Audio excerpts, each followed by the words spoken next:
Hello, हाय, good evening सर्वांना. कसे आहात सगळे? आज की नाही मी दुपारच्या जेवणामध्ये वांग्याची आमटी केली होती. काय काय लोक तिखट डाळही म्हणतात, पण आमच्या साईडला म्हणजेच आमच्याकडे आमच्या भागात आम्ही आमटी म्हणतो.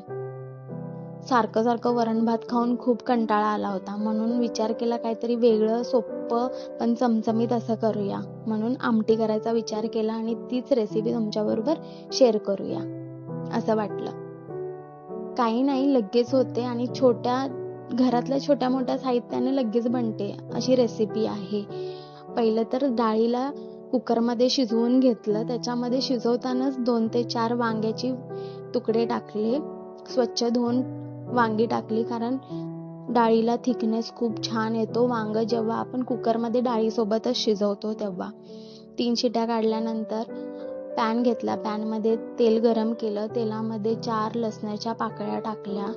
ती लसूण लाल होईपर्यंत तिला सॉटे केलं आणि नंतर घरातले सगळे मसाले जसं की जिरे पावडर, धने पावडर, एव्हरेस्ट मटन मसाला, मीठ, हळद, हिंग, मोहरी, हे सगळं साहित्य त्याच्यामध्ये टाकलं आणि नंतर थोडं तेल सुटल्यानंतर एक पळी डाळ आणि वांग एक पळी मी टाकली आणि त्याला चांगलं सॉटे केलं आणि नंतर मग सगळीच डाळ त्याच्यामध्ये पातेल्यात ओतून त्याला चांगलं ढवळून घेतलं आणि एक उकळी आल्यानंतर आपण त्याच्यानंतर त्याच्यात गरम मसाला टाकायचा. गरम मसाला मी नंतर टाकते, कारण गरम मसाल्याचा फ्लेवर खूप छान येतो, म्हणून मी नंतर टाकते. मग कोथिंबीरने गार्निश केलं आणि परत एक उकळी काढली.